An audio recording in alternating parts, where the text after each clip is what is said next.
Welcome students. आज के session में हम बैंकिंग कंपनी फाइनल अकाउंट्स इस टॉपिक पे ये प्रैक्टिकल प्रॉब्लम सॉल्व करने जा रहे हैं। यही प्रैक्टिकल प्रॉब्लम प्रीवियस ईयर के यूनिवर्सिटी एग्जाम में थर्ड ईयर बीकॉम के स्टूडेंट के लिए 20 मार्क्स के लिए आया था। Semester 5 third year BCom. Okay, तो ये प्रैक्टिकल प्रॉब्लम हम बैंकिंग कंपनी फाइनल अकाउंट पे जो है ये अभी स्टेप बाय स्टेप सॉल्व करने जा रहे हैं। जैसे कि हम जानते हैं बैंकिंग कंपनी के फाइनल अकाउंट्स हमें एक प्रिस्क्राइब एक स्पेसिफिक फॉर्मेट में प्रिपेयर करने होते हैं। ये स्पेसिफिक फॉर्मेट या प्रिस्क्राइब फॉर्मेट हमें बैंकिंग रेगुलेशन एक्ट 1949 में ही दिया है। यहाँ पे balance sheet, profit and loss account and 16 schedule हमें बनाने होते हैं फाइनल अकाउंट में। तो बैलेंस शीट का जो फॉर्मेट है, ये फॉर्मेट हमें फॉर्म ए के रूप में दिया है बैंकिंग रेगुलेशन एक्ट में। तो ये फॉर्म ए है बैलेंस शीट का फॉर्मेट। यहाँ पे आप देख सकते हैं बैलेंस शीट में particulars, schedule number and rupees या अमाउंट के लिए दो कॉलम है। एक करंट ईयर की अमाउंट लिखनी है और एक प्रीवियस ईयर की अमाउंट वहां पे मेंशन करनी होती है। पर्टिकुलर में आप देख पाओगे कैपिटल एंड लायबिलिटीज, जिसमें capital, reserves and surplus, deposits ये दिए। कैपिटल के लिए schedule number 1, reserves and surplus के लिए शेड्यूल नंबर 2, डिपॉजिट्स के लिए शेड्यूल नंबर 3। तो ये कैपिटल एंड लायबिलिटीज के जो 5 शेड्यूल है, फर्स्ट पार्ट 5 शेड्यूल, उसके बाद हमें टोटल लेनी, उसके बाद असेट्स, असेट में cash and balances with RBI with schedule number 6। तो बेसिकली ये जो बैलेंस शीट का फॉर्मेट है ये फिक्स रहेगा। ऐसे ही फॉर्मेट हमें बनाना है। और ये जो शेड्यूल नंबर से, लाइक कैपिटल का शेड्यूल नंबर 1 तो 1 ही होगा, बोरोविंग्स का शेड्यूल नंबर 4 तो 4 ही होगा। और ये जो शेड्यूल नंबर है, तो बेसिकली हमें ये शेड्यूल स्पेसिफिकली बनाना होता है सेपरेटली। और जो शेड्यूल की टोटल आएंगी, कैलकुलेशन आएंगी, वो नंबर डायरेक्टली हम यहाँ पे लिखेंगे ये फॉर्मेट में। और जैसे कि हम जानते हैं बैलेंस शीट टैली होना चाहिए, मतलब liabilities must be equal to assets. तो यहाँ कैपिटल एंड लायबिलिटीज की टोटल असेट से मैच होनी चाहिए। और आप यहाँ पे देख पा रहे होंगे कि ये जो फॉर्मेट है ये बेसिकली वर्टिकल फॉर्मेट है। पहले कैपिटल एंड लायबिलिटीज, उसके बाद असेट्स। ट्रेडिशनली हम हॉरिजॉन्टल फॉर्मेट प्रिपेयर करते थे बैलेंस शीट का, जिसमें लेफ्ट हैंड साइड पे लायबिलिटीज, राइट हैंड साइड पे असेट्स होती थी। उसे हम टी फॉर्मेट भी कहते थे। बट बैंकिंग कंपनी के फाइनल अकाउंट ये वर्टिकल फॉर्मेट में प्रिपेयर होते हैं, जिसे फॉर्म ए कहा गया है बैंकिंग रेगुलेशन एक्ट में। ठीक है, तो आपको ये बैलेंस शीट का ये स्पेसिफिक फॉर्मेट बनाना है। उसके बाद profit and loss account, profit and loss account का भी ये स्पेसिफिक फॉर्मेट हमें फॉर्म बी में दिया है। मैं यहाँ पे फॉर्म ए, फॉर्म बी इसलिए मेंशन कर रहा हूँ क्योंकि इसमें ऑब्जेक्टिव क्वेश्चन आते हैं कि like form B of the profit and form B of the banking regulation act give specific format of what. तो उसमें balance sheet, profit and loss ऐसे ऑप्शन हो गए। तो आपको पता है यहाँ पे चल रहा है कि form B is related to the profit and loss account of banking company. ठीक है, तो यहाँ पे प्रॉफिट एंड लॉस अकाउंट का फॉर्मेट है। इसमें आप ऑब्जर्व कर सकते हो कि मेनली 4 सेक्शन है। एक फर्स्ट सेक्शन इनकम का, सेकंड एक्सपेंडिचर का, थर्ड जो है वो प्रॉफिट एंड लॉस अकाउंट का, एंड फोर्थ अप्रोप्रिएशंस का। ठीक है, और इसमें इनकम के 2 शेड्यूल है, interest earn schedule number 13, other income schedule number 14। ठीक है, तो इस तरह से ये प्रॉफिट एंड लॉस अकाउंट का प्रिस्क्राइब फॉर्मेट हमें बनाना है। स्टूडेंट, मैं चाहूंगा कि आप भी मेरे साथ ये दोनों फॉर्मेट प्रिपेयर कीजिए, balance sheet and profit and loss account का। यहाँ पे आप वीडियो पॉज करके भी ये फॉर्मेट प्रिपेयर कर सकते हैं। तो ये बैलेंस शीट का फॉर्मेट प्रिपेयर करना है आपको। उसके बाद ये प्रॉफिट एंड लॉस अकाउंट का फॉर्मेट। ठीक है, तो ये स्पेसिमिन फॉर्मेट हो गए। इस फॉर्मेट के साथ साथ हमें शेड्यूल्स भी बनाने हैं, मैंने बोला। तो शेड्यूल देखिए, अभी शेड्यूल नंबर 1 कैपिटल का है, तो हमें पता है ये शेड्यूल नंबर 1 ऐसे बनाना है। यहाँ पे पर्टिकुलर्स एंड अमाउंट या रुपीज के लिए कॉलम। ठीक है, तो यहाँ पे हम कैपिटल, शेड्यूल नंबर 1 जो कैपिटल है उसके जो कैलकुलेशन है और जो फाइनल नंबर आएगा कैपिटल का, वो यहाँ पे कैलकुलेट करेंगे और इसे हम लिखेंगे। ये जो बैलेंस शीट का फॉर्मेट है यहाँ पे, इसमें कैपिटल का नंबर आएगा। सेम रिजर्व्स एंड सरप्लस, जो शेड्यूल नंबर 2 है, शेड्यूल नंबर 2 यहाँ पे reserves and surplus separately schedule बनेगा। और यहाँ शेड्यूल की जो भी टोटल आएंगी, ये टोटल हम बैलेंस शीट का जो ये फॉर्मेट है, इस बैलेंस शीट के फॉर्मेट में इसे हम यहाँ पे लिखेंगे, reserve and surplus. Same deposits. तो इस तरह से सेपरेट शेड्यूल बनाने हैं। कितने शेड्यूल बनाने हैं? 16 शेड्यूल्स बनाने हैं। ओके, तो यहाँ पे आपको वीडियो पॉज करके बैलेंस शीट, बैलेंस शीट के बाद ये प्रॉफिट एंड लॉस अकाउंट का फॉर्मेट है, ये प्रॉफिट एंड लॉस अकाउंट का फॉर्मेट बनाना है। और इसके बाद शेड्यूल्स, तो शेड्यूल्स के लिए देखिए कैसे सिंपल शेड्यूल्स बनाने, कैपिटल में देखिए particulars, then rupees, current year के लिए same, reserves and surplus, particulars, rupees, उसके बाद डिपॉजिट्स, पर्टिकुलर्स, रुपीस। ऐसे ही शेड्यूल ऐसे ही बनेंगे, तो ऐसे 16 शेड्यूल्स बनेंगे, ठीक है। हाँ, अभी शेड्यूल बन गए, इट मीन्स आपके पास बैलेंस शीट का prescribe format, profit and loss account का प्रिस्क्राइब फॉर्मेट और 16 शेड्यूल है। और अब हम इसे सॉल्व करने जा रहे हैं इस प्रैक्टिकल प्रॉब्लम को। तो जैसे कि हम जानते हैं बैंकिंग कंपनी या कोई भी फाइनल अकाउंट का प्रॉब्लम अगर हमें सॉल्व करना है तो पहले हमें एडजस्टमेंट्स मार्क करने होते हैं, क्योंकि फाइनल अकाउंट में हमें ट्रायल बैलेंस दिया रहता है और साथ में कुछ एडिशनल इंफॉर्मेशन दी रहती है। तो यहाँ पे आप क्वेश्चन में देख सकते हैं कि क्वेश्चन कहता है following is the trial balance of धन विकास बैंक लिमिटेड एज ऑन 31 मार्च 2022। तो ट्रायल बैलेंस दिया है, डेबिट बैलेंसेस, क्रेडिट बैलेंसेस और ट्रायल बैलेंस की टोटल। उसके बाद the following information should be considered, मतलब ये बेसिकली एडजस्टमेंट्स है। एडजस्टमेंट्स में यहाँ पे आप देख सकते हैं फर्स्ट एडजस्टमेंट है provision for bad and doubtful debts is required to be made at ₹5,000। तो provision for bad and doubtful debts, जैसे कि हम जानते हैं provision for bad and doubtful debt हम क्या करते हैं, डेटर्स में से सब्ट्रैक्ट करते हैं और सेकंड इफेक्ट उसका प्रॉफिट एंड लॉस अकाउंट पे डेबिट साइड पे दिखाते हैं। सेम थिंग यहाँ भी होती है बैंकिंग कंपनी फाइनल अकाउंट में। ये जो है provision for bad and doubtful date, तो इसका फर्स्ट इफेक्ट क्या होगा, जो लोन्स है, loan, cash credit and advances, मतलब बेसिकली बैंक ने जो लोन दिए हैं उसमें से ही बैड डेब्ट्स होंगे ना। तो जो लोन्स है यहाँ पे आप देखिए loan, cash credit and overdraft, trial balance में यहाँ पे दिया है पॉइंट। तो इस loan, cash credit and overdraft में से हमें ये जो provision for bad and doubtful date है ये प्रोविजन लेस करनी है, ठीक है।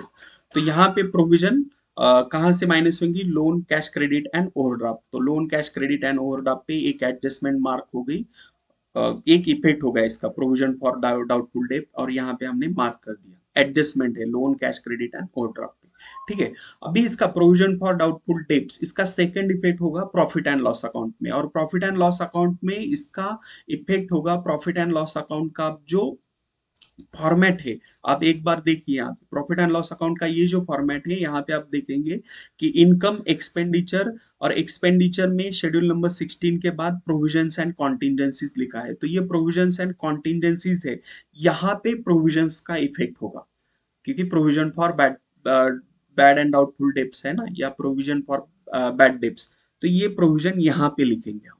ओके, तो अभी जो फर्स्ट एडजस्टमेंट है provision for bad and doubtful debts, इसके दो इफेक्ट होंगे। एक इफेक्ट होगा loan, cash credit and overdraft, ये loan, cash credit and overdraft हम लिखते हैं शेड्यूल नंबर 9 में, तो वहां से माइनस होंगे ये। और सेकंड इफेक्ट इसका आएगा प्रॉफिट एंड लॉस अकाउंट के प्रोविजंस एंड कॉन्टिजेंसीज में, ठीक है। तो यहाँ पे ट्रायल बैलेंस में हमने लोन, कैश क्रेडिट पे इसका इफेक्ट कराना है, तो इसलिए वहां पे एडजस्टमेंट मार्क की है, ठीक है। नेक्स्ट एडजस्टमेंट है interest accrued on investment of ₹8,000।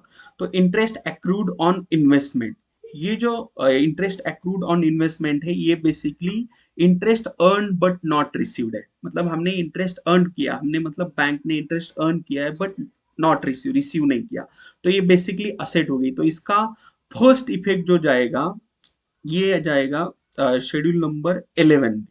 Okay, यहाँ पे मैं लिख देता हूँ interest accrued on investment, first effect कहाँ पे करना है हमें, इसका फर्स्ट इफेक्ट करना है schedule number 11, that is other asset, और इसका सेकंड इफेक्ट होगा शेड्यूल नंबर 13 में, क्योंकि ये इंटरेस्ट अर्न है बट नॉट रिसीव है ना, इंटरेस्ट एक्रूड है और एडजस्टमेंट में दिया है, इसलिए इसका सेकंड इफेक्ट जाएगा शेड्यूल नंबर 13 में। और शेड्यूल नंबर 13 में जो इंटरेस्ट इनकम हम रिसीव करते हैं, यहाँ पे देखिए इंटरेस्ट एंड डिस्काउंट यहाँ पे दिया है ट्रायल बैलेंस में, इंटरेस्ट एंड डिस्काउंट। तो इस इंटरेस्ट एंड डिस्काउंट में से हमें इस इंटरेस्ट एंड डिस्काउंट में हमें ये इंटरेस्ट ऐड करना है, ठीक है। तो second adjustment interest accrued on investment, first effect schedule number 11 and second effect schedule number 13 में कहाँ पे ये जो इंटरेस्ट एंड डिस्काउंट लिखते हैं हम शेड्यूल नंबर 13 में, उसमें हमें ये ऐड करना है। ठीक है, तो आई होप यहाँ पे इंटरेस्ट एक्रूड ये एडजस्टमेंट आपको समझ में आएगी। उसके बाद नेक्स्ट एडजस्टमेंट है अनएक्सपायर्ड डिस्काउंट। यहाँ पे देखिए थर्ड नंबर के एडजस्टमेंट अनएक्सपायर्ड डिस्काउंट, जिसे हम रिबेट ऑन बेस डिस्काउंटेड कहते हैं, अमाउंटेड टू ₹380। तो ये अनएक्सपायर्ड डिस्काउंट या रिबेट ऑन बेस डिस्काउंटेड है। इसे क्या करना है हमें, जो इंटरेस्ट एंड डिस्काउंट है, देखिए यहाँ पे हमने मार्क किया ना इंटरेस्ट ऑन डिस्काउंट, ये जो इनकम है इसी में से ये रिबेट ऑन बिल्स डिस्काउंटेड या अनएक्सपायर्ड डिस्काउंट हमें सब्ट्रैक्ट करना है। फर्स्ट इफेक्ट क्या करना है, इंटरेस्ट एंड डिस्काउंट, ये शेड्यूल नंबर 13 में लिखेंगे हम। इस पे ऑलरेडी एक एडजस्टमेंट मार्क है इंटरेस्ट एक्रूड के लिए। अभी ये सेकेंड एडजस्टमेंट अनएक्सपायर्ड डिस्काउंट या रिबेट ऑन बिल्स डिस्काउंटेड। तो ये अनएक्सपायर्ड डिस्काउंट या रिबेट ऑन बिल्स डिस्काउंटेड ₹380 जो अमाउंट है, ये क्या करनी है हमें, इंटरेस्ट एंड डिस्काउंट यहाँ से सब्ट्रैक्ट होगी। मतलब शेड्यूल नंबर 13 में इसका इफेक्ट आएगा, वहां से हम इसे सब्ट्रैक्ट करने के माइनस कर देंगे। ठीक है, तो शेड्यूल नंबर 13 में इसे लिखना है, शेड्यूल नंबर 13, और इसका सेकेंड इफेक्ट आएगा शेड्यूल नंबर 5 में। अनएक्सपायर्ड डिस्काउंट का सेकेंड इफेक्ट कहाँ पे आएगा, सेकेंड इफेक्ट आएगा शेड्यूल नंबर 5 में।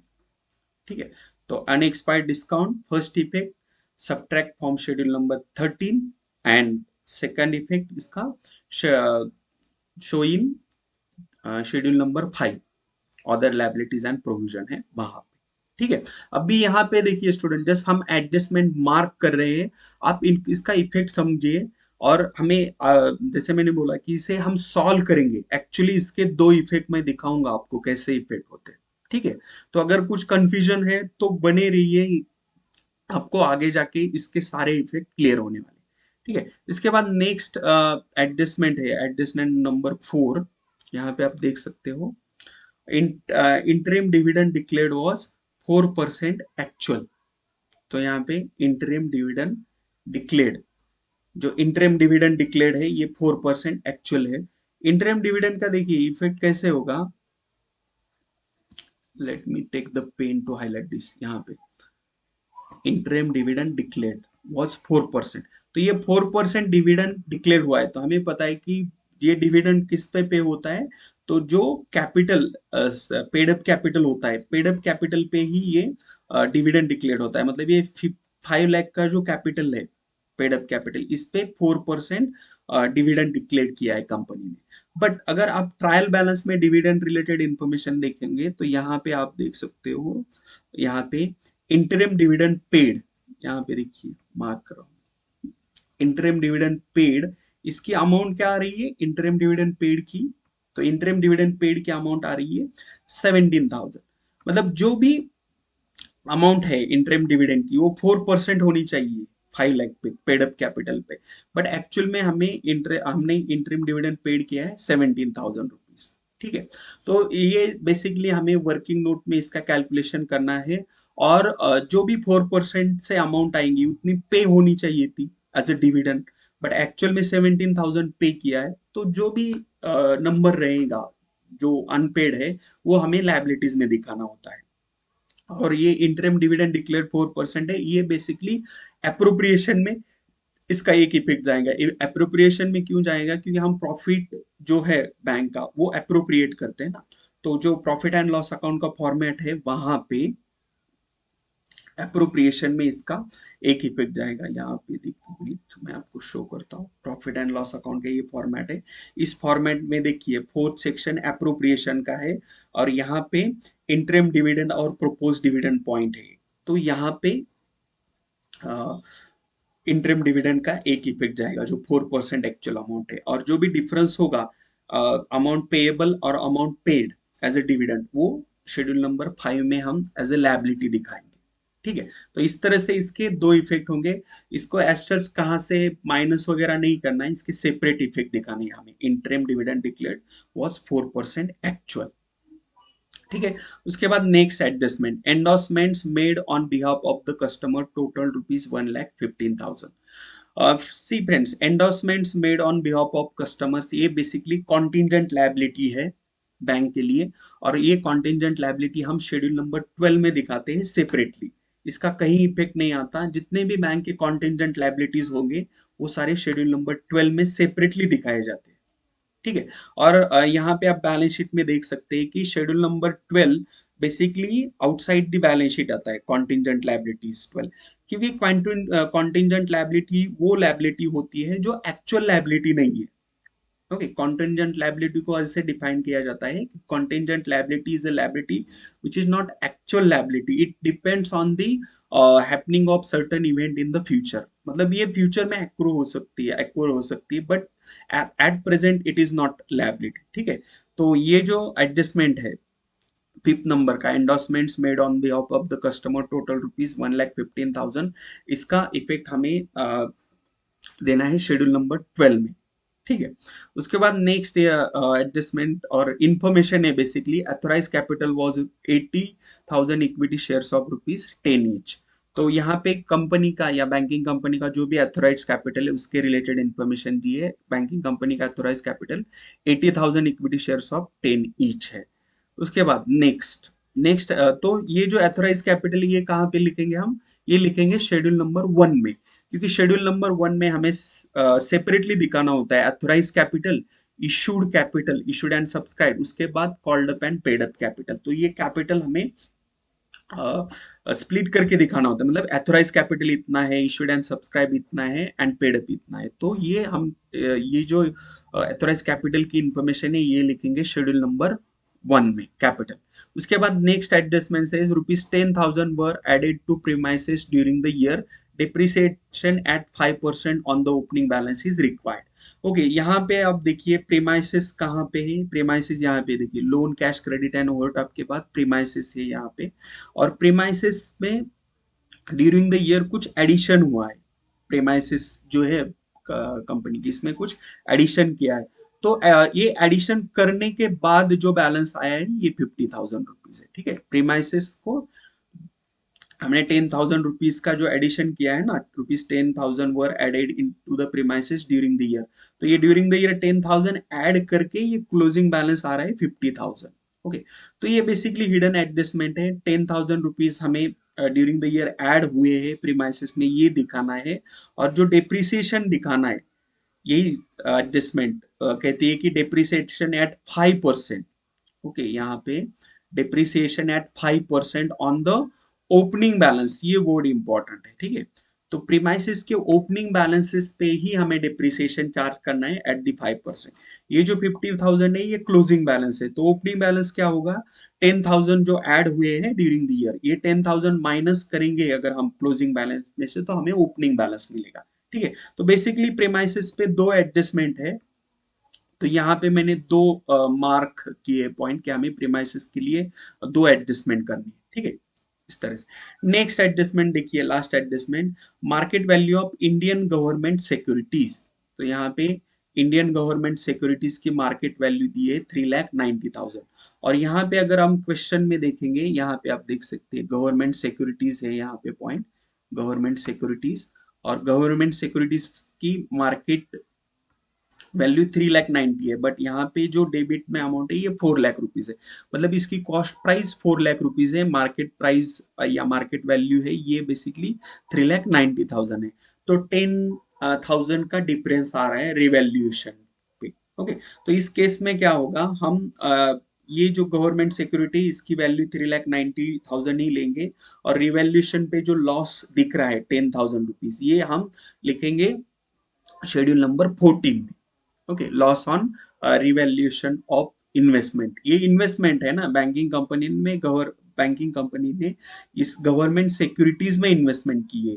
ये जो इंडियन गवर्नमेंट सिक्योरिटीज है, इस इंडियन गवर्नमेंट सिक्योरिटीज में बैंकिंग कंपनी ने इन्वेस्टमेंट की है। ठीक है। तो देखिए फ्रेंड्स, यहाँ पे हमने सारे एडजस्टमेंट मार्क कर लिए और उसके इफेक्ट भी डिस्कस कर लिए। तो अभी इसे हम इस क्वेश्चन को, इस प्रॉब्लम को एक्चुअली सॉल्व करते हैं। तो ऑलरेडी हमारे पास balance sheet, profit and loss account और जो 16 शेड्यूल्स है, ये सारे शेड्यूल्स बने हुए हैं, उसका फॉर्मेट रेडी है। हमें सिर्फ क्या करना है, अभी पोस्टिंग करना है और इफेक्ट देनी है। ठीक है। तो जैसे कि हम जानते हैं ट्रायल बैलेंस हम जो भी सीक्वेंस है मतलब स्टार्ट टू एंड सारे आइटम्स जो है ट्रायल बैलेंस के वो पोस्ट करते चलते हैं। तो फर्स्ट यहाँ पे देखिए subscribe capital 50,000 equity shares of rupees 10 each fully paid. मतलब subscribe capital 50,000 equity shares of rupees 10 each fully paid. So जो पेड अप कैपिटल है वो 5 लाख रुपीज है, सब्सक्राइब कैपिटल भी 5 लाख रुपीज है। तो ये हम कहाँ पे लिखते हैं, जैसे कि हमने डिस्कस किया कैपिटल के लिए सेपरेट शेड्यूल नंबर एक हमने बनाया है, शेड्यूल नंबर 1 बनता है। तो यहाँ पे कैपिटल का शेड्यूल नंबर 1 है। यहाँ पे हमें क्या दिखाना है, जैसे मैंने बोला कि हमें पहले एथोराइज कैपिटल दिखाना है बैंकिंग कंपनी का, और एथोराइज कैपिटल हमें दिया है एडजस्टमेंट पे। यहाँ पे आप देख सकते हो first second third fourth fifth 6 number के एडजस्टमेंट है। Yup, authorise capital was 80,000 equity shares of rupees 10 each। तो ये एथोराइज कैपिटल है इस बैंकिंग कंपनी का, 80,000 equity shares of rupees 10 each। ठीक है। ये एथोराइज कैपिटल कहाँ पे दिखेगा, ये एथोराइज कैपिटल हम दिखाएंगे शेड्यूल नंबर 1 में। तो यहाँ पे एथोराइज कैपिटल क्या होगा, 80,000 equity shares of rupees 10 each। तो 8 लाख रुपीज एथोराइज कैपिटल है। और एथोराइज कैपिटल देखो स्टूडेंट्स हमें कैलकुलेशन में नहीं लेना है, इसके लिए इसलिए यहाँ पे हमने अंडरलाइन किया। ठीक है। एथोराइज कैपिटल के बाद हमें लिखना है subscribe issued and subscribe capital. तो यहाँ पे subscribe capital 50,000 equity shares of rupees 10 each trial balance में ही दिया है इनिशियली। मतलब subscribe capital 50,000 equity shares of rupees 10 each है एंड पेड अप कैपिटल भी वही है। तो इसे हम कैसे दिखाएंगे, यहाँ पे देखिए issued capital. So issued and subscribe ये हो गया 5 लाख रुपीज, राइट। उसके बाद subscribe called up and paid up capital.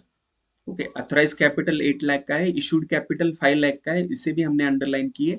हमें एक्चुअली पेड अप कैपिटल लेना होता है, और पेड अप कैपिटल क्या है, 50,000 equity shares of rupees 10 each, इसलिए पेड अप कैपिटल आएगा 5 लाख रुपीज का। ठीक है। तो यहाँ पे एक बार और देख लिए ट्रायल ट्रायल बैलेंस में subscribe capital 50,000 equity shares of rupees 10 each fully paid up, इसे हमने लिखा है शेड्यूल नंबर 1 में यहाँ पे। ठीक है। तो ये 5 लाख रुपीज का कैपिटल है। अभी कैपिटल में एडजस्टमेंट होते हैं लाइक कॉल्स इन एरियर्स या फॉरफिटेड शेयर्स अकाउंट, अगर वो होंगे तो ये उसका इफेक्ट हम यहाँ पे देंगे, नहीं तो इसकी टोटल होगी एट द एंड। ओके। तो पहले यहाँ पे जो दी है इंफॉर्मेशन ट्रायल बैलेंस में, जस्ट हमने वो इंफॉर्मेशन यहाँ पे पोस्ट की है। ठीक है। तो subscribe capital 50,000 equity shares of rupees 10 each fully paid up, ये हो गया। उसके बाद सेकंड आइटम दिया है हमें ट्रायल बैलेंस में रिजर्व फंड। तो ये रिजर्व फंड हमें रिजर्व एंड सरप्लस में लिखना है। शेड्यूल नंबर 2 जो है हमारा, ये रिजर्व एंड सरप्लस, इसमें हम लिखेंगे रिजर्व फंड। तो रिजर्व फंड जो दिया है, ये रिजर्व फंड दिया है हमें 2,50,000 का। तो यहाँ पे पहले स्टैट्यूटरी रिजर्व लिखना होता है हमें। हाँ, तो ये जो रिजर्व एंड सरप्लस का जो शेड्यूल है, ये हमें इसी स्पेसिफिक फॉर्मेट में बनाना है, क्योंकि एक होता है स्टैट्यूटरी रिजर्व, ये हमें कंपलसरी बनाना होता है। उसके बाद capital reserve, share premium account and other revenue reserve ऐसे आते हैं। किसी क्वेश्चन में अदर रिजर्व हो सकते हैं लाइक जनरल रिजर्व ये वगैरह, तो वो हम यहाँ पे लिख देंगे। बट स्टैट्यूटरी रिजर्व का क्या है, इसका ओपनिंग बैलेंस होता है, और ड्यूरिंग द ईयर हमें इसमें 20% of the net profits add करना होता है। ओके, जो भी बैंकिंग कंपनी का प्रॉफिट होगा करंट ईयर का, वो उसका 20% स्टैट्यूटरी रिजर्व में ऐड होता है रिजर्व फंड में। तो इसलिए इसे इनर कॉलम में ही लिखना है हमें, राइट। तो ये जो ओपनिंग बैलेंस है रिजर्व फंड का, जो यहाँ पे दिया है ना ट्रायल बैलेंस में, एक बार देखिए रिजर्व फंड 2,50,000, ये हम लिख रहे हैं शेड्यूल नंबर 2 में, राइट।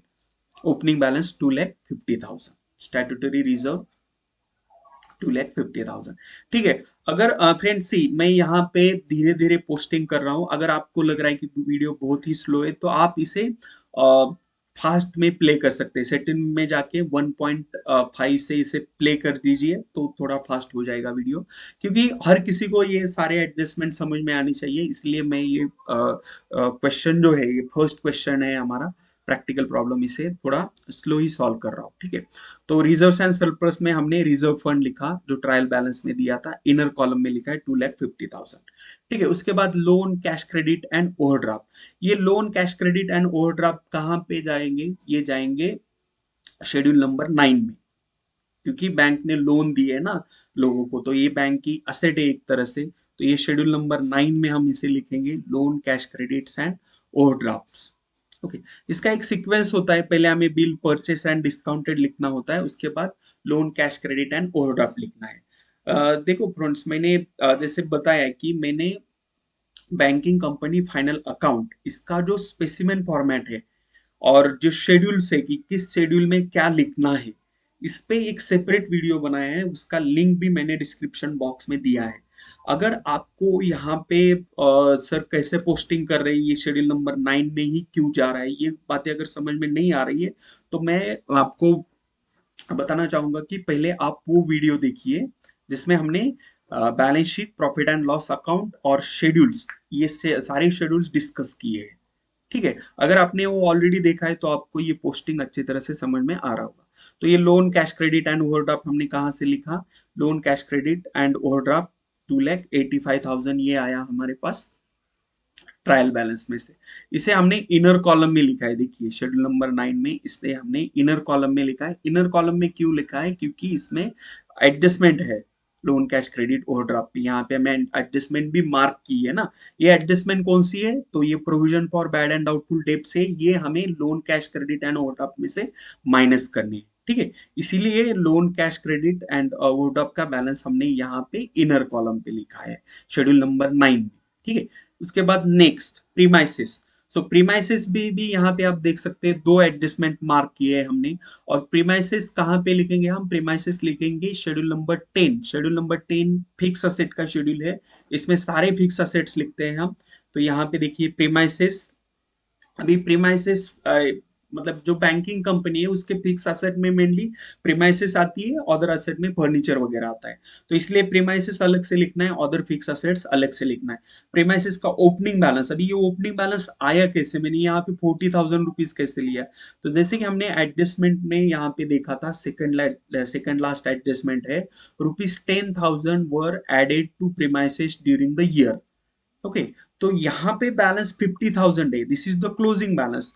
बट इंफॉर्मेशन में या एडजस्टमेंट में हमें पता चल रहा है कि 10,000 were added during the year. तो ओपनिंग बैलेंस क्या होगा? ऑब्वियसली 50,000 माइनस 10,000, तो ओपनिंग बैलेंस ऑफ प्रीमाइसिस क्या रहेगा? 40,000। और 40,000 में ये एडिशन ड्यूरिंग द ईयर हमने ऐड कर दी 10,000, तो प्रीमाइसिस का बैलेंस क्या आ गया? Closing balance 50,000। यहाँ पे देखिए दोस्तों, मैंने कुछ भी नहीं किया, जो इंफॉर्मेशन दी है, इंफॉर्मेशन में क्या दिया है कि ₹10,000 were added to premises during the year. तो ये जो क्लोजिंग बैलेंस है 50,000, इसमें ये 10,000 रुपीज ऐड है ना। तो इसीलिए ओपनिंग बैलेंस अगर हमें फाइंड करना होगा प्रीमाइसेस का, तो ये 10,000 माइनस करने होंगे। तो मैंने 50,000 माइनस 10,000 किया और इसका ओपनिंग बैलेंस लिखा 40,000 और एडिशन ड्यूरिंग द ईयर 10,000। ठीक है। इस तरह से प्रीमाइसेस का बैलेंस कितना है? 50,000 रुपीज ही है। बट ये स्प्लिट करके लिखना है हमने, ओपनिंग बैलेंस और एडिशन। क्यों? क्योंकि हमें जो डिप्रिसिएशन चार्ज करना है प्रीमाइसेस पे, वो चार्ज करना है on the opening balance. Okay, depreciation at 5% on the opening balance is required. मतलब प्रीमाइसेस का ओपनिंग बैलेंस है, उस ओपनिंग बैलेंस पे हमें डिप्रिसिएशन एट 5% चार्ज करना है। ठीक है। तो अभी हमने यहाँ पे देखिए प्रेमाइसिस का पोस्टिंग किया है। यहाँ पे स्टूडेंट कंफ्यूज मत होना, हम अभी क्या कर रहे हैं? अभी सिर्फ ट्रायल बैलेंस के जो आइटम है वो आइटम हम पोस्ट कर रहे हैं। ट्रायल बैलेंस का पोस्टिंग चल रहा है। ठीक है।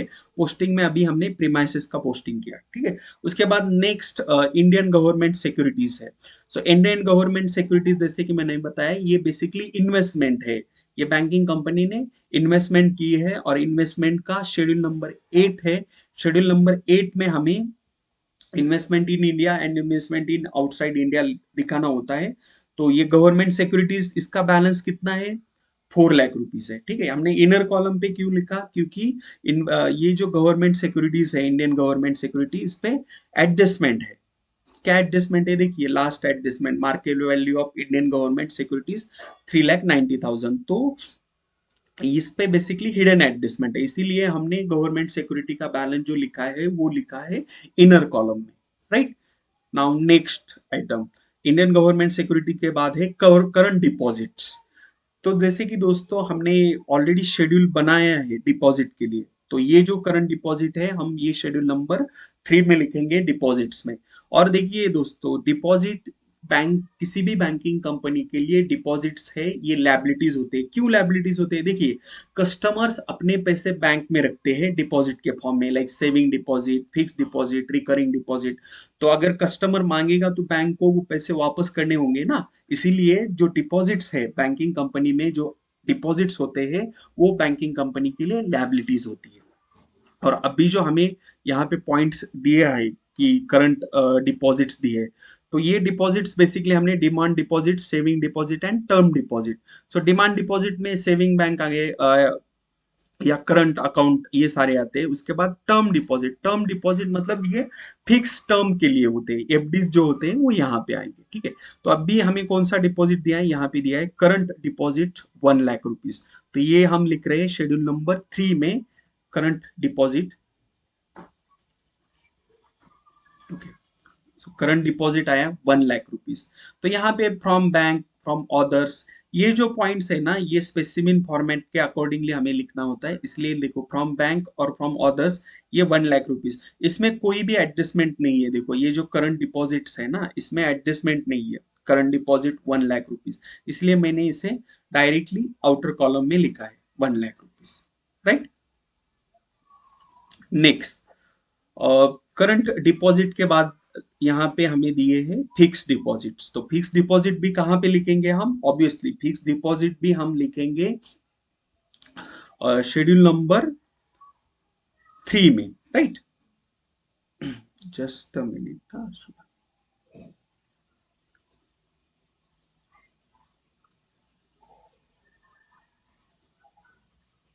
ओके। सो ये जो फिक्स डिपॉजिट है 1,25,000, ये कहाँ पे दिए हमें, कहाँ पे लिखने? डिपॉजिट्स में ही, फिक्स डिपॉजिट। तो यहाँ पे again schedule number 3, deposit, fix deposit. अभी ये टर्म डिपॉजिट में आएंगे, देखो फिक्स डिपॉजिट 1,25,000, ठीक है। तो हमने अभी क्या किया, करंट डिपॉजिट्स यहाँ पे लिखी, जैसे डिमांड डिपॉजिट करते हैं 1 लाख, और फिक्स डिपॉजिट यहाँ 1,25,000 डिपॉजिट में। उसके बाद next, saving bank deposit. Again saving bank deposit भी आएंगे शेड्यूल नंबर 3 में, और सेविंग बैंक डिपॉजिट की अमाउंट है 1,50,000, ठीक है। Saving bank deposit 1,50,000, right. So saving bank deposit लिखे। सेविंग बैंक डिपॉजिट के बाद नेक्स्ट आइटम है सैलरीज। सैलरीज हम कहाँ पे लिखते हैं? सैलरीज लिखते हैं शेड्यूल नंबर 16 में, क्योंकि शेड्यूल नंबर 16 में हम सारे ऑपरेटिंग एक्सपेंसेस लिखते हैं। तो यहाँ पे देखिए सैलरी 28,000 है, जनरल एक्सपेंसेस 27,400 है, then rent rates and taxes 2,300 and directors fees 1,800। तो ये सारे बेसिकली एक्सपेंसेस थे, चारों points, salary, general expenses, rent rates and taxes and directors fees. तो ये चारों पॉइंट्स जो है एक्सपेंसेस के, हम ये इसे कहाँ पे लिखेंगे? इसे लिखेंगे शेड्यूल नंबर 16 में, ऑपरेटिंग एक्सपेंसेस का। तो इसमें आएगा salary 28,000, then general expenses 27,400, rent and rate lighting 2,300 and directors fees 1,800। अगर इसमें से किसी भी आइटम पे एडजस्टमेंट है तो उसे हम इनर कॉलम में लिखेंगे, बट ये यहाँ पे सैलरी, जनरल एक्सपेंसेस, किसी पे भी एडजस्टमेंट नहीं है। एडजस्टमेंट कैसे होती है कि लाइक सैलरी, आउटस्टैंडिंग सैलरीज अगर है तो क्या करेंगे? अगर आउटस्टैंडिंग सैलरीज है तो सैलरीज को हम इनर कॉलम में लिखेंगे, आउटस्टैंडिंग सैलरीज ऐड करेंगे और टोटल अमाउंट हम आउटर कॉलम में लिखेंगे। बट यहाँ पे सैलरीज की टोटल अमाउंट से 28,000 दी है डायरेक्टली, ठीक है। तो यहाँ पे देखिए हमने salary, general expenses, rent rates and taxes and directors fees, ये चार एक्सपेंडिचर रिलेटेड जो पॉइंट है ऑपरेटिंग एक्सपेंसेस, वो रिकॉर्ड की, ठीक है। उसके बाद नेक्स्ट आइटम है profit and loss account as on 1 April 2021। तो ये जो profit and loss account as on on 1 April 2021, ये हमें कहाँ पे लिखना है? ये प्रॉफिट एंड लॉस, देखिए ये क्या है, ये बेसिकली प्रीवियस ईयर का प्रॉफिट है, okay. Profit and loss account as on 1 April 2021, क्योंकि करंट ईयर कौन सा है? 2022 है। तो ये प्रीवियस ईयर का प्रॉफिट है 16,000। ये कहाँ पे लिखना होता है? ये हमें लिखना होता है प्रॉफिट एंड लॉस अकाउंट के फॉर्मेट में। अभी प्रॉफिट एंड लॉस अकाउंट का ये जो फॉर्मेट है, यहाँ पे कहाँ पे लिखेंगे, तो यहाँ पे आप देख सकते हैं प्रॉफिट एंड लॉस अकाउंट लिखा है ना, net profit for the year and net profit brought forward, मतलब लास्ट ईयर का जो प्रॉफिट है वो लास्ट ईयर का प्रॉफिट हम यहाँ पे लिखेंगे 16,000। ठीक है, यहाँ पे देखिए students, profit and loss account as on 1 April 2021 16,000, ये कहाँ पे लिखा हमने, ये लिखा प्रॉफिट एंड लॉस अकाउंट में। कहाँ पे, प्रॉफिट एंड लॉस अकाउंट का जो थर्ड सेक्शन है प्रॉफिट एंड लॉस अकाउंट, उसमें नेट प्रॉफिट ब्रॉट फॉरवर्ड जो लास्ट ईयर का प्रॉफिट है 16,000 यहाँ पे लिखा है। ठीक है, उसके बाद नेक्स्ट प्रॉफिट एंड लॉस के बाद इंटरेस्ट एंड डिस्काउंट। तो ये इंटरेस्ट एंड डिस्काउंट बैंक का इनकम है basically. Interest and discount 1,28,000। So interest and discount कहाँ पे जाएगा, इनकम है, तो हमने इसे ऑलरेडी डिस्कस किया है। इंटरेस्ट एंड डिस्काउंट ये, इसे हम लिखेंगे शेड्यूल नंबर 13 में। इंटरेस्ट एंड डिस्काउंट कहाँ पे जाएगा, शेड्यूल नंबर 13 में। सो शेड्यूल नंबर 13 में इंटरेस्ट एंड डिस्काउंट की अमाउंट हमें इनर कॉलम में लिखनी है 1,20,000। इनर कॉलम में क्यों लिखनी है, क्योंकि इस पे हमें दो एडजस्टमेंट करने हैं, दो एडजस्टमेंट मार्क किए देखो हमने यहाँ पे। सो 1,28,000 मैंने कहा लिखा interest and discount inner column में 1,28,000। ठीक है, इसके बाद नेक्स्ट इंटरेस्ट एंड डिस्काउंट के बाद स्टॉक ऑफ स्टेशनरी। तो यहाँ पे स्टॉक ऑफ स्टेशनरी 8,500 दिया है। सी फ्रेंड्स, ये स्टॉक ऑफ स्टेशनरी है, स्टेशनरी का स्टॉक है, हम इसे नेक्स्ट ईयर यूज कर सकते हैं ना, तो इसलिए ये अदर असेट में जाता है शेड्यूल नंबर 11 में। राइट, तो स्टॉक ऑफ स्टेशनरी लिखना है हमें अदर असेट में schedule number 11, stock of stationery, और उसकी अमाउंट है 8,500। राइट, स्टॉक ऑफ स्टेशनरी 8,500 लिखने के बाद नेक्स्ट है बिल परचेस एंड डिस्काउंट। तो जो बिल ऑफ एक्सचेंज बैंक ने परचेस किए हैं, एक एक तरह से शॉर्ट टर्म लोन ही होते हैं, तो इसलिए हम ये लिखते हैं schedule number 9 loans and advances में। यहाँ पे देखिए बिल परचेस एंड डिस्काउंट 46,000, तो ये 46,000 जो अमाउंट है बिल्स परचेस एंड डिस्काउंट हमने लिख दी शेड्यूल नंबर 9 में। यहाँ पे देखिए schedule number 9 bills purchased and discounted 46,000। Right, next interim dividend paid. तो जैसे कि हमने यहाँ पे एडजस्टमेंट मार्क किए, इंटरिम डिविडेंड पेड है 17,000, और यहाँ पे एडजस्टमेंट में क्या दिया है, interim dividend declared was 4% actual. ठीक है, तो ये इंटरिम डिविडेंड डिक्लेयर्ड 4% एक्चुअल है, इंटरिम डिविडेंड पेड 17,000 है। तो इसे 17,000 को हम अब भी लिखेंगे वर्किंग नोट्स में। वर्किंग नोट में क्यों लिखेंगे, क्योंकि ये इंटरिम डिविडेंड पेड 17,000 है and interim dividend declared was 4% actual. Actual में 4% डिक्लेयर किया है और पेड अमाउंट 17,000 है। तो इसका जो कैलकुलेशन है, जो भी अनपेड डिविडेंड है, वो हमें कैलकुलेट करना है यहाँ पे। इसे हम एडजस्टमेंट जब सॉल्व करेंगे तभी इसे सॉल्व करेंगे। ठीक है, तो अभी फिलहाल तो हमने इसे वर्किंग नोट में लिखा है इंटरिम डिविडेंड पेड को। इंटरिम डिविडेंड पेड देखिए कहीं पे भी लिखना है, शेड्यूल नंबर जो शेड्यूल है 1 to 16, वहां पे हमने कहीं भी नहीं लिखा, इसे लिखना है वर्किंग नोट में। ठीक है, इंटरिम डिविडेंड पेड 17,000। उसके बाद रिकरिंग डिपॉजिट 20,000, तो ये अगेन डिपॉजिट्स है, तो शेड्यूल नंबर 3 में जाएगा रिकरिंग डिपॉजिट 20,000 रुपीज। ठीक है, यहाँ पे रिकरिंग डिपॉजिट 20,000 रुपीज आ गए। नेक्स्ट रिकरिंग डिपॉजिट के बाद नेक्स्ट पॉइंट है शेयर्स। शेयर्स देखिए, ये शेयर्स बैंक ने किसी कंपनी के परचेस किए, खरीदे, तो ये बेसिकली इन्वेस्टमेंट पर्पस के लिए होते हैं, इसलिए हम इसे शेड्यूल नंबर 8 में ही लिखेंगे। इन्वेस्टमेंट में 1,50,000 के शेयर्स है, तो ये शेयर्स आएंगे शेड्यूल नंबर 8 इन्वेस्टमेंट। ठीक है, शेयर्स के बाद है cash in hand and with RBI. तो cash in hand and with RBI, इसका सेपरेट शेड्यूल नंबर 6 है, cash and balances with RBI.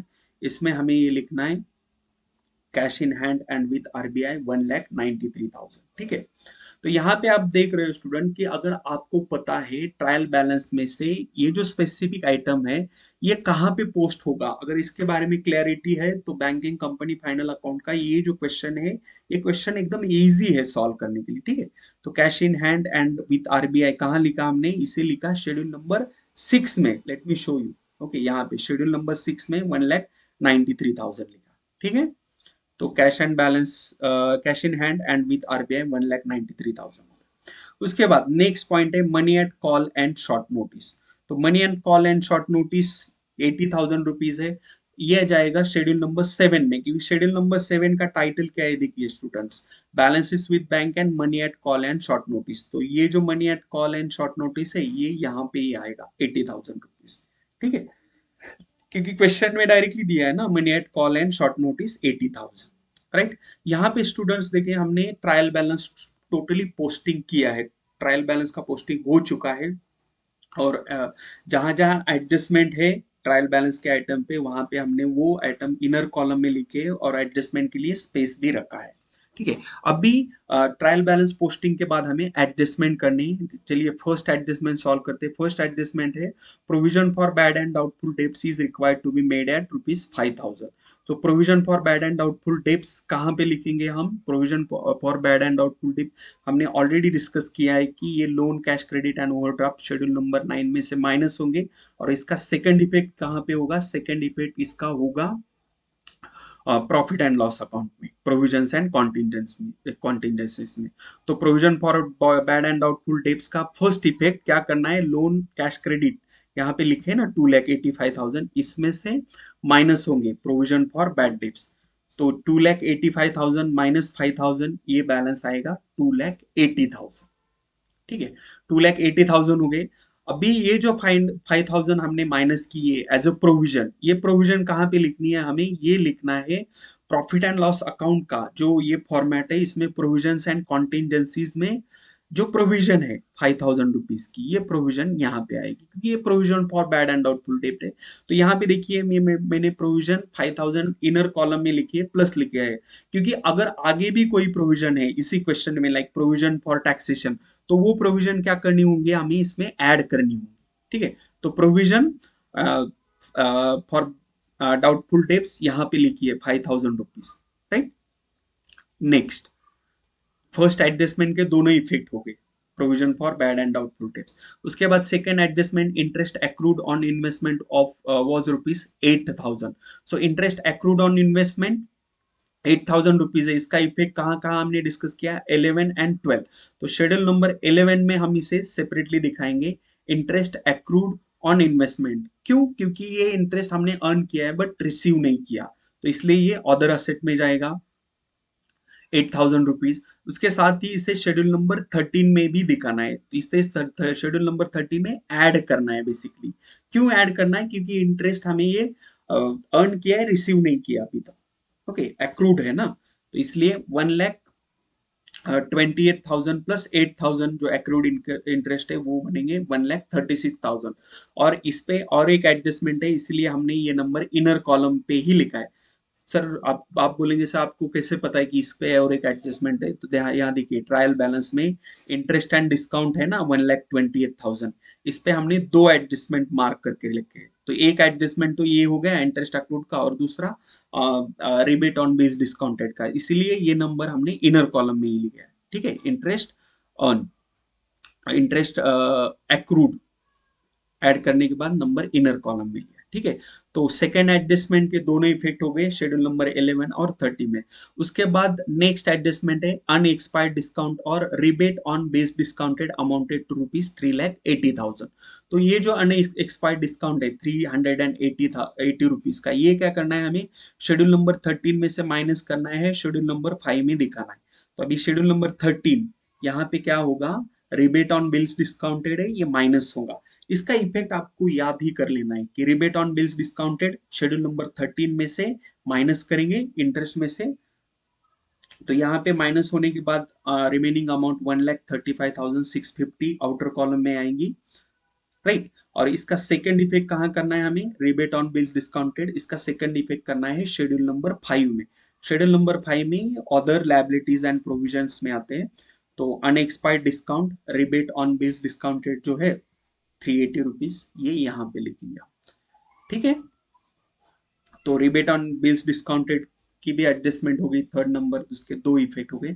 अभी नेक्स्ट एडजस्टमेंट है interim dividend declared was 4% actual. So interim dividend declared was 4%। Actually ये जो interim dividend है ये 4% हमें पे करना था पेड अप कैपिटल। और हाँ, यहाँ पे आप देखिए पेड अप कैपिटल क्या है इस बैंकिंग कंपनी का, 5 लाख। यहाँ आप शेड्यूल नंबर 1 में भी देख सकते हैं paid up capital 5 lakh rupees है। तो इस 5 लाख रुपीज पे हमें 4% डिविडेंड देना है, बट एक्चुअल हमने कितना दिया है, अभी तक पेड किया है 17,000 रुपीज है। तो ये जैसे कि हमने वर्किंग नोट में रिकॉर्ड किए, interim dividend paid 17,000, interim dividend declared was 4% actual. तो 4% ऑन 5 लाख। सो 5 लाख का 4% देखिए कैलकुलेट करते, 4% ऑन 5 लाख आएगा 20,000। मतलब हमें टोटल डिविडेंड देना था 20,000 रुपीज, बट एक्चुअल हमने कितना पे किया है 17,000। सो इट मीन्स जो 3,000 रुपीज है ये अनक्लेम्ड या अनपेड डिविडेंड है, राइट। देखिए one more time students, interim dividend paid दिया है 17,000 ट्रायल बैलेंस में दिया है, but interim dividend declared was 4% actual, मतलब ये 4% पे करना था हमें कैपिटल पे। तो कैपिटल कंपनी का पेड अप कैपिटल है 5 लाख रुपीज, 5 लाख रुपीज पे 4%। सो 4% on 5 lakh rupees, 20,000 rupees dividend देना चाहिए था ना, क्योंकि सबको मिलेगा डिविडेंड। बट एक्चुअल में कितना डिविडेंड पे हुआ है 17,000 का। इट मीन 3,000 रुपीज का डिविडेंड अनपेड है, वो पेड नहीं हुआ है, ठीक है। तो इसलिए इसका इफेक्ट कहां पे जाएगा, तो ये 3,000 रुपीज जो अनपेड डिविडेंड है ये हम लिखेंगे शेड्यूल नंबर 5 में अदर लायबिलिटीज में, क्योंकि ये अनपेड डिविडेंड पे करना होगा ना। और ये जो 20,000 रुपीज है ना, तो ये यहाँ पे देखिए 3,000 show to be shown in schedule number 5, एंड ये 20,000 ये कहाँ पे लिखेंगे हम, ये लिखेंगे अप्रोप्रिएशंस में, ठीक है। तो पहले अभी इसको शेड्यूल नंबर 5 में लिखते हैं अनक्लेम डिविडेंड। यहाँ पे schedule number 5 unclaim dividend amount क्या आई थी 3,000 रुपीज, ठीक है। 3,000 रुपीज कैसे आई थी, वन मोर टाइम देखिए वर्किंग नोट में, यहाँ पे 20,000 देना था, बट एक्चुअली कितना पे किया हमने 17,000, तो 3,000 अनपेड डिविडेंड आ गए ना, ये लायबिलिटीज में रहेगा। और सेकंड कहाँ पे इफेक्ट करना है इसका, 20,000 दिखाने हैं अप्रोप्रिएशन में। अप्रोप्रिएशन में क्यों, क्योंकि देखो हमें जो भी प्रॉफिट होता है ना दोस्तों, ये प्रॉफिट हम क्या करते हैं, ये जो देखिए ये प्रॉफिट एंड लॉस अकाउंट का स्पेसिमेन फॉर्मेट है, यहाँ पे प्रॉफिट एंड लॉस अकाउंट है। तो बैंकिंग कंपनी को जो भी प्रॉफिट होता है, इस प्रॉफिट में से जो भी यूज किया जाता है, लाइक डिविडेंड पेड किया या ट्रांसफर टू रिजर्व किया, ये सारी चीजें कहाँ पे लिखते हैं हम, अप्रोप्रिएशन में। तो अभी जो हमने डिविडेंड पे किया ना इंटरिम डिविडेंड 20,000 रुपीज, ये आएगा यहाँ पे अप्रोप्रिएशन में 20,000 rupees. Clear, okay. So let us move on the next adjustment. So interim dividend declared was 4% actual होने के बाद next adjustment है endorsements made on behalf of the customer total rupees 1,15,000। तो ये कहाँ पे लिखने हैं हमें, ये लिखने हैं शेड्यूल नंबर 12 में contingent liability, क्योंकि ये endorsement made on behalf of the customer, customer के लिए बैंक ने कुछ तो काम किया है, इसमें बैंक की लायबिलिटी क्रिएट नहीं होती, इसीलिए ये कॉन्टिंजेंट लायबिलिटी होती है। और ये आउटसाइड बैलेंस शीट हम इसे दिखाते हैं, acceptances endorsements and other obligations 1,15,000, और इसका एक ही इफेक्ट होता है देखिए, right. Endorsements made on behalf of the customer 1,15,000, schedule number 12 में इसका एक ही इफेक्ट होगा यहाँ, ठीक है। Next next authorise capital was 80,000, तो ये हमने ऑलरेडी लिखा है एथोराइज कैपिटल, देखिए शेड्यूल नंबर 1 में authorise capital 80,000 equity shares of ₹10 each already लिखा हुआ है, ठीक है। तो ये हो गया एथोराइज कैपिटल के बारे में। Next ₹10,000 were added to the premises during the year. तो ये जो प्रीमाइसेस थी इसका ओपनिंग बैलेंस जो हमें फाइंड करना है, कैसे होगा, क्योंकि क्लोजिंग बैलेंस 10,000 है और 10,000 were added during the year, okay. Closing balance 50,000 है और 10,000 were added during the year, तो ओपनिंग बैलेंस हो गया 40,000 रुपीज, ठीक है। और एडजस्टमेंट आगे कहता है कि depreciation at 5% on the opening balance is required. तो ये ओपनिंग बैलेंस क्या है, बैंक का 40,000 रुपीज आ गया ना, तो 40,000 पे हमें कितना डिविडेंड पे करना है 5% ओपनिंग बैलेंस पे। तो शेड्यूल नंबर 10 में 40% पे 5% कितना आएगा, 10% आएगा 4,000, और उसका आधा किया तो 5% मिलेगा, वो आएगा 2,000 रुपीज। तो 2,000 रुपीज डिप्रिसिएशन होगा, 50,000 में से हम डिप्रिसिएशन के अमाउंट माइनस करेंगे तो 48,000 रुपीज आउटर कॉलम में आएंगे, ठीक है। तो ये डिप्रिसिएशन का फर्स्ट इफेक्ट हो गया, असेट में से माइनस कर दिया डेप्रिसिएशन। इसका सेकंड इफेक्ट होगा कहाँ पे, प्रॉफिट एंड लॉस अकाउंट में डेबिट साइड में होता है, तो यहाँ पे बेसिकली इसका इफेक्ट होगा शेड्यूल नंबर 16 में, क्योंकि शेड्यूल नंबर 16 में हम सारे ऑपरेटिंग एक्सपेंसेस और लॉसेस लिखते हैं। तो डेप्रिसिएशन ऑन प्रीमाइसेस 2000 रुपीज यहाँ पे लिखेंगे हम ऑपरेटिंग एक्सपेंसेस। ठीक है, ऑपरेटिंग एक्सपेंसेस हो गए यहाँ पे। नेक्स्ट मतलब डिप्रिसिएशन का इफेक्ट हो गया ऑपरेटिंग एक्सपेंसेस में, वो दोनों इफेक्ट है। उसके बाद market value of Indian government securities was 3,90,000। सो जो गवर्नमेंट सिक्योरिटीज है जिसकी 4 लाख रुपीज कॉस्ट प्राइस है, मार्केट प्राइस 3,90,000 है, मतलब कुछ लॉस हो रहा है। ये लॉस हमें दिखाना है, तो कैसे दिखाएंगे, देखिए शेड्यूल नंबर 8 में हमने यहाँ पे इसकी कॉस्ट प्राइस दिखाई है, और जो रिवैल्यूएशन हो रहा है अभी उस पे लॉस हो रहा है 10,000 का, तो इसलिए गवर्नमेंट सिक्योरिटीज का बैलेंस आएगा आउटर कॉलम में 3,90,000 रुपीज ही आएगा, राइट। 4 लाख माइनस 10,000, 3,90,000। और ये जो लॉस हुआ है, loss on revaluation of investment, ये हम लिखेंगे शेड्यूल नंबर 14 में। 14 में क्यों, क्योंकि जो भी रिवैल्यूएशन पे प्रॉफिट या लॉस होता है, okay, profit on sale of investment, loss on sale of investment यहाँ पे लिखना है, then profit on revaluation of investment, loss on revaluation of investment यही लिखना है। तो ये जो अभी है ये लॉस है बेसिकली ना, तो ये लॉस कहाँ पे आएगा, यहाँ पे। इसे कैसे दिखाना है, देखिए यहाँ पे लॉस है इसलिए माइनस में लिखा है, loss on revaluation of investment -10,000 rupees. ठीक है, तो देखिए ऑलमोस्ट हमारे सारे एडजस्ट मतलब हो ही गए, ऑलमोस्ट नहीं सारे एडजस्टमेंट हो गए, उसके इफेक्ट्स भी हो गए।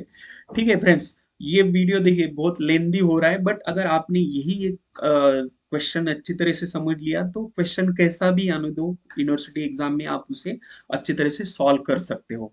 और अगर आपको कुछ क्वेश्चन रिलेटेड डाउट आता है, कुछ एडजस्टमेंट का इफेक्ट समझ में नहीं आता है, तो कमेंट जरूर कीजिए, कमेंट सेक्शन में मुझे पूछिए कि जो भी आपका डाउट है, क्वेश्चन है, क्लैरिटी करने के लिए। ठीक है, अभी आप इतना देर तक वीडियो देखे तो आपको ये पूरा क्वेश्चन टैली करना है, माइंड में रखिए। अगर आप अभी तक वीडियो देख रहे हैं तो आपको ये क्वेश्चन टैली ही करना है। ठीक है, तो अभी सारे एडजस्टमेंट्स और पोस्टिंग हो गए, तो अभी हम क्या करेंगे, जो शेड्यूल्स है उन शेड्यूल की टोटल करेंगे। तो हमने ऑलरेडी, जैसे कि आप जानते हैं, कितने शेड्यूल प्रिपेयर किए हैं, हमने शेड्यूल प्रिपेयर किए हैं 16 शेड्यूल, राइट। अभी ये भी देखिए बहुत इंपॉर्टेंट पार्ट है, क्योंकि यहाँ पे हमें शेड्यूल क्लोज करके profit and loss account find करना है, उसके बाद बैलेंस शीट भी टैली करना है। तो जो 16 शेड्यूल्स है ना, उसमें से पहले शेड्यूल नंबर 13, 14, 15, 16, ये 4 शेड्यूल हमें क्लोज करने। क्यों, क्योंकि 13, 14 इनकम रिलेटेड है, 15, 16 एक्सपेंसेस रिलेटेड। ठीक है, तो पहले 13 नंबर, 14 नंबर, 15 नंबर और 16 नंबर का ये 4 शेड्यूल में देखिए आपको फॉर्मेट दिखाता हूँ प्रॉफिट एंड लॉस अकाउंट का। ठीक है, प्रॉफिट लॉस हम कब फाइंड आउट कर पाएंगे, जब हमारे पास शेड्यूल नंबर 13, 14, 15 और 16 ये 4 शेड्यूल के नंबर्स होंगे, तभी हमें प्रॉफिट लॉस मिलेगा ना। तो इसलिए पहले शेड्यूल नंबर 13, 14, 15, 16 ये टैली करते, क्लोज करते इसे। तो शेड्यूल नंबर 13 में देखिए इतनी सारी इंफॉर्मेशन लिखी है हमने, और इसमें अभी आउटर में 1,35,000 है, तो इट मीन्स ये 1,35,000 ही, 1,35,620 ही आएगा ये नंबर, ये यहाँ पे लिखना है। अभी ये जो शेड्यूल नंबर 13 का नंबर आया ना टोटल 1,35,620, ये कहाँ पे लिखेंगे हम, ये लिखेंगे यहाँ पे, ये जो स्पेसिमेन फॉर्मेट है ना, तो यहाँ पे देखिए शेड्यूल नंबर 13 का 1,35,620। ठीक है, तो जो शेड्यूल की टैली होती है या शेड्यूल में जो हमें नंबर मिलता है कैलकुलेशन के बाद, वो इस फॉर्मेट में लिखना है। उसके बाद शेड्यूल नंबर 14 है, शेड्यूल नंबर 14 हमने यहाँ पे प्रिपेयर किया, देखिए 13 हुआ, शेड्यूल नंबर 14 यहाँ पे, शेड्यूल नंबर 14 में एक ही अमाउंट है, loss on revaluation of investment, और वो भी माइनस में, तो -10,000 रुपीज, ये हम एज इट इज लिखेंगे इसी फॉर्मेट में। तो यहाँ पे ये आएगा -10,000 माइनस में। तो यहाँ पे देखिए इनकम हमें अभी टोटल इनकम बैंकिंग कंपनी का पता चल सकता है, कैसे पता चलेगा, 1,35,620 ये 13 नंबर की टोटल है, और -10,014, तो यहाँ पे माइनस होंगी, तो टोटल इनकम कितना हुआ इस बैंकिंग कंपनी का, 1,25,620, ये टोटल इनकम हुआ। ठीक है। अभी एक्सपेंडिचर के शेड्यूल्स देखते हैं। एक्सपेंडिचर में दो शेड्यूल है, शेड्यूल नंबर 15 एंड 16। तो शेड्यूल नंबर 15 में देखिए ये सारी चीजें आती है, interest on deposit, interest on RBI interbank bank और अदर बोरोविंग्स, ये सारी चीजें। तो यहाँ पे कुछ भी नंबर नहीं है देखिए बेसिकली। तो शेड्यूल नंबर 15 की अमाउंट नील है, तो इसे हम यहाँ पे नील ही लिख देंगे। शेड्यूल नंबर 15 के अमाउंट मैंने यहाँ पे नील लिख दी है। उसके बाद अभी शेड्यूल नंबर 16 नंबर का शेड्यूल यहाँ पे बना है और यहाँ पे नंबर्स हैं। तो यहाँ पे हमें 16 शेड्यूल नंबर 16 की टोटल लेनी है टैली। आप इसे कैलकुलेटर से कीजिए। ये टोटल अमाउंट आती है 61,500। ठीक है, तो टोटल अमाउंट होगी 61,500। अभी ये कहाँ पे लिखेंगे, ये हम अगेन ये जो फॉर्मेट बनाना है ये बना है यहाँ पे। शेड्यूल नंबर 15 के अमाउंट हमने नील लिख दी और ऑपरेटिंग एक्सपेंसेस जो शेड्यूल नंबर 16 है इसकी अमाउंट आई 61,500। राइट। तो profit and loss account related जो चार इंपॉर्टेंट शेड्यूल थे उसकी टोटल हमने की और उसके नंबर्स यहाँ पे लिखे फॉर्मेट में। अभी हम प्रॉफिट लॉस फाइंड कर सकते हैं क्योंकि हमें टोटल इनकम पता है, अभी टोटल एक्सपेंसेस पता चलेंगे। तो 16 शेड्यूल के बाद देखिए प्रोविजंस एंड कॉन्टिजेंसीज में सिर्फ 5,000 रुपीज है और ये 5,000 रुपीज कहाँ से आई है, प्रोविजन फॉर बैड डेब्ट्स है ना, वो 5,000 रुपीज है। तो ये यहाँ पे ऐड होंगे। तो 61,500 प्लस 5,000, तो टोटल एक्सपेंडिचर कितना हुआ 66,500। ठीक है। अभी देखिए यहाँ पे इसे ध्यान से समझिए। हमारा टोटल इनकम हुआ 1,25,620 और टोटल एक्सपेंडिचर हुआ 66,500। तो इनकम में से क्या करना है, हमें एक्सपेंडिचर माइनस करना है तो हमें प्रॉफिट फॉर द ईयर मिलेगा। तो यहाँ पे आप देख सकते हैं कि इनकम ज्यादा है, इनकम 1,25,620 है और एक्सपेंडिचर 66,500 है। तो ये माइनस करने के बाद 1,25,620 माइनस 66,500 हमें प्रॉफिट फॉर द ईयर मिलेगा और ये net profit for the year है 59,120। ओके, सो 59,120 ये प्रॉफिट है। ठीक है, तो ये प्रॉफिट यहाँ पे मिला देखिए अभी। तो ये प्रॉफिट करंट ईयर का और प्रीवियस ईयर का प्रॉफिट 16,000 है। तो ये कुल मिला के हमारे पास प्रॉफिट कितना होगा 75,120। इतना प्रॉफिट है बैंक का। अभी लास्ट जो पार्ट है प्रॉफिट एंड लॉस अकाउंट का, इसमें क्या होते हैं, अप्रोप्रिएशंस होते हैं।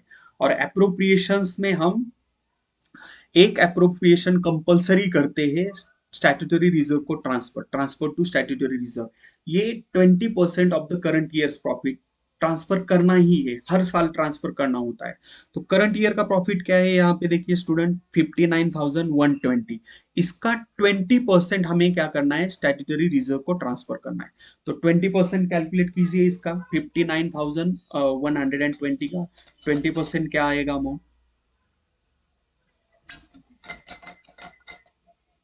अगर वो आप कैलकुलेट करेंगे तो ये नंबर आएगा 11,824। ये क्या है, 20% अमाउंट है। किसका 20% है, करंट ईयर के प्रॉफिट पे। और ये कहाँ पे ट्रांसफर होगा, ये ट्रांसफर होगा स्टैट्यूटरी रिजर्व। ठीक है। और एक बार दोस्तों इसे अच्छी तरह से समझिए, ये जो प्रॉफिट है हमारे पास करंट ईयर का और प्रीवियस ईयर का प्रॉफिट मिला के 75,120, इसका हम अभी अप्रोप्रिएशन कर रहे हैं। अप्रोप्रिएशन मतलब यूज, कहाँ कहाँ ये प्रॉफिट यूज हुआ। अगर यूज नहीं हुआ तो क्या होता है, टोटल बैलेंस आएगा ना प्रॉफिट एंड लॉस अकाउंट में, बट हमें स्टैट्यूटरी रिजर्व के लिए ट्रांसफर करना है 11,824। उसके बाद इंटरिम डिविडेंड भी पे किया है। ठीक है। तो अभी ये जो ट्रांसफर हुए हैं ना स्टैट्यूटरी रिजर्व को 11,824, ये कहाँ पे आएंगे, ये यहाँ पे हमें लिखने होंगे। जो स्टैट्यूटरी रिजर्व का ओपनिंग बैलेंस था 2,50,000, 2,50,000 प्लस ये 11,824 आएंगे। राइट।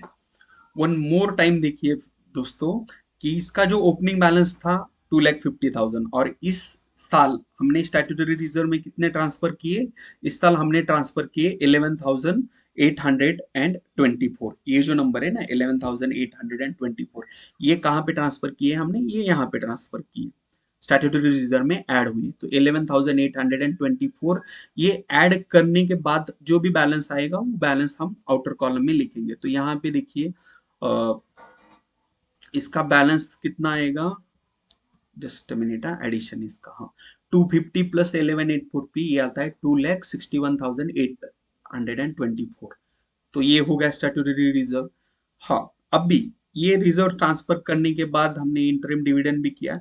तो ये जो 75,120 है, इसमें से हमने यूज कितना किया? स्टैट्यूटरी रिजर्व को 11,824 ट्रांसफर किए हैं और डिविडेंड दिया है 20,000 का। मतलब आउट ऑफ 75,120 जो टोटल प्रॉफिट है बैंक का, उसमें से सिर्फ 31,824 ही यूज हुए। तो ये 31,824 अगर हम ये टोटल प्रॉफिट में से माइनस करेंगे तो हमें balance in profit and loss account मिलेगा, और वो हमें कहाँ ट्रांसफर करना है? बैलेंस शीट में। यहाँ पे देखिए at the end balance transfer to balance sheet लिखा है ना, तो वो नंबर यहाँ पे आएगा एट द एंड। तो 75,120 माइनस ये दोनों नंबर 11,824 एंड 20,000, ये अगर माइनस करेंगे तो ये नंबर आता है 43,296। तो ये 43,296 कहाँ पे जाएंगे? ये 43,296 ये जो बैलेंस है, ये बैलेंस हम लिखेंगे कहाँ? ये देखिए रिजर्व एंड सरप्लस है ना, रिजर्व एंड सरप्लस में balance in profit and loss account 43,296 यहाँ पे आएगा 43,296 ये बैलेंस। ठीक है, balance in profit and loss account, right. तो यहाँ पे ये सारे नंबर्स ट्रांसफर हुए हैं, और यहाँ पे टोटल भी कितने आएंगे? टोटल 75,120 ही आए, राइट। तो सी फ्रेंड्स, यहाँ पे हमने प्रॉफिट एंड लॉस अकाउंट पूरा क्लोज कर दिया, सारे बैलेंसेस वगैरह ट्रांसफर कर दिए। अभी हमें बैलेंस शीट टैली करना है, और बैलेंस शीट टैली करने के लिए जो रिमेनिंग शेड्यूल्स है ना, शेड्यूल नंबर 1 to 12, हमें वो शेड्यूल क्लोज करनी है, मतलब उसकी टोटल करनी है, और जो भी अमाउंट है वो बैलेंस शीट में ट्रांसफर करना है। क्योंकि हमने ये लास्ट के जो 4 शेड्यूल है, शेड्यूल नंबर 14, 15, 16, ये ऑलरेडी पहले क्लोज कर दिए। तो देखिए पहले शेड्यूल नंबर 1, शेड्यूल नंबर 1 में देखिए कॉल्सिन एरियस कुछ भी नहीं है तो डैश आएगा। उसके बाद कैपिटल जो पेड अप है वो सेम ही रहेगा। उसके बाद फॉरफिटेड शेयर्स अकाउंट इस क्वेश्चन में नहीं है तो ये आएगा। इट मीन्स कैपिटल की अमाउंट सेम रहेगी 5 लाख रुपीज। अभी ये 5 लाख रुपीज कहाँ लिखेंगे हम? ये 5 लाख रुपीज लिखेंगे इस फॉर्मेट में यहाँ पे। ठीक है, 5 लाख रुपीज यहाँ पे आ गए, राइट। उसके बाद अभी नेक्स्ट शेड्यूल है रिजर्व एंड सरप्लस का। रिजर्व एंड सरप्लस की टोटल जो भी है, ये देखिए 261,824 प्लस 30, इसकी टोटल आती है 3,05,120। सो 3,05,120 ये हम कहाँ पे लिखेंगे? ये बैलेंस शीट का जो फॉर्मेट है यहाँ पे 3,05,120। तो इस तरह से बैलेंस शीट के जितने भी शेड्यूल्स है, सारे शेड्यूल्स, ये शेड्यूल्स हमें क्लोज करने। ये शेड्यूल नंबर 3 है। शेड्यूल नंबर 3 में देखिए 395 टोटल आ रही है, 3,95,000। तो ये भी कहाँ पे लिखेंगे हम? 3,95,000। ये भी ऑब्वियसली वही बैलेंस शीट के फॉर्मेट में जाएंगे। 3,95,000 यहाँ पे आ गई 3,95,000। उसके बाद बोरोविंग्स शेड्यूल नंबर 4 है।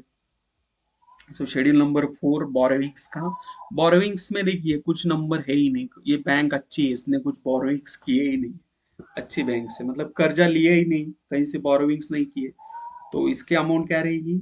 ऑब्वियसली नील अमाउंट आएगी ना, बोरोइंग्स की अमाउंट नील रहेंगी, तो वो नंबर कुछ भी नहीं। उसके बाद हमें नेक्स्ट शेड्यूल लेना है अदर लायबिलिटीज। अदर लायबिलिटीज में देखिए ये 2-3 नंबर्स हमने ऑलरेडी रखे, यहाँ पे किए हुए नंबर्स लिखे। तो इसकी टोटल आती है 3,380। सो 3,380 कहाँ पे लिखेंगे हम? यहाँ पे 3,380। अभी इसकी टोटल मतलब कैपिटल एंड लाइबिलिटीज की टोटल यहाँ पे लिखेंगे, जो भी टोटल आएंगी वो टोटल यहाँ पे आएंगी। और उसके बाद असेट्स के जो शेड्यूल्स है, लाइक शेड्यूल नंबर 6 उसका नंबर यहाँ पे, 7 का यहाँ पे, 8 का, और एट द एंड इसकी टोटल। सो ये जो टोटल है ये टैली होनी चाहिए। तो देखिए हमने अभी शेड्यूल 5 तक किया है।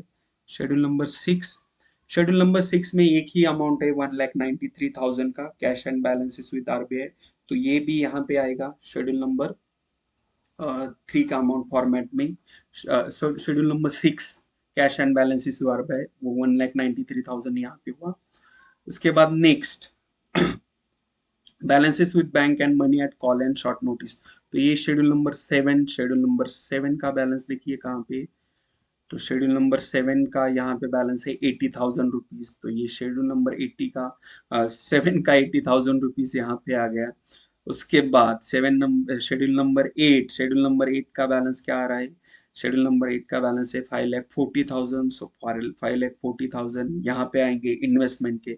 उसके बाद है शेड्यूल नंबर 9 में कैलकुलेशन किए हैं ऑलरेडी हमने, और उसका बैलेंस 3,26,000 ही आ रहा है। देखिए ये जो शेड्यूल है ना, इसको in India outside India specifically दिखाना होता है अगर आप प्रॉपर इसका सॉल्यूशन चाहते हैं तो। बट एग्जाम में आपने ये पार्ट इग्नोर कर दिया तो भी चलेगा। डायरेक्टली 3,26,000 जो नंबर आ रहा है, ये नंबर हम यहाँ पे लिखेंगे एडवांसेस में। ठीक है, ये हो गया। उसके बाद नेक्स्ट है शेड्यूल नंबर 10, फिक्स असेट का शेड्यूल है ये। तो फिक्स असेट्स देखिए शेड्यूल नंबर 10 हमने ऑलरेडी कैलकुलेशन किया ना 48,000 यहाँ पे।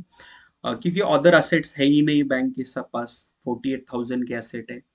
तो ये असेट्स यहाँ पे आ गई फिक्स असेट्स। उसके बाद शेड्यूल नंबर 11 अदर असेट्स, ये भी हमने प्रिपेयर किया। इसमें ये सारे पॉइंट्स आते हैं। तो बेसिकली आपको किस शेड्यूल में क्या आता है ये पता होना चाहिए, तभी आप इजीली पोस्टिंग कर पाते हैं। तो ये शेड्यूल नंबर 11 अदर असेट्स की टोटल है 16,500। ठीक है, ये नंबर्स यहाँ पे आ गए। तो यहाँ पे अभी टैली का टाइम में देखो दोस्तों, कैपिटल एंड लाइबिलिटीज की टोटल आ रही है 12,03,500। और असेट असेट भी टोटल सेम आनी चाहिए, 12,03,500 लिखा है। उसके बाद देखिए कॉन्टिजेंट लाइबिलिटीज का शेड्यूल नंबर 12 है, हमने ऑलरेडी बनाया है, इसमें एक पोस्टिंग भी किया है। और इसका बैलेंस हम शेड्यूल नंबर 12 का जो बैलेंस है ये आउटसाइड बैलेंस शीट लिखते हैं यहाँ पे। यहाँ पे आएगा वो बैलेंस एट द एंड। और बिल्स फॉर कलेक्शन इस क्वेश्चन में नहीं है कुछ। तो यहाँ पे आप देख सकते हो कि हमारा बैलेंस शीट टैली हो गया है। ऑलमोस्ट 1.5 घंटे का, 1 घंटे से ऊपर हो गया, 1.5 घंटे का वीडियो हो गया। दोस्तों अगर आप अभी तक देख रहे हैं तो आपको पूरा क्वेश्चन अच्छी तरह से सॉल्व मैंने किया है, अच्छी तरह से समझ में आया रहेगा। आपको ये सॉल्यूशन कैसा लगा कमेंट सेक्शन में जरूर बताइए दोस्तों, क्योंकि आप कमेंट करते हैं तो एक तरह से इंकरेजमेंट मिलता है। तो कमेंट करना मत भूलिए। ये वीडियो को लाइक कीजिए, दोस्तों के साथ शेयर कीजिए। Thank you, thanks for watching. अगर कोई डाउट्स है तो कमेंट सेक्शन में बताइए। अच्छा लगा बुरा लगा जो भी हो, आपको कमेंट जरूर करना है। Thank you friends, thanks for watching.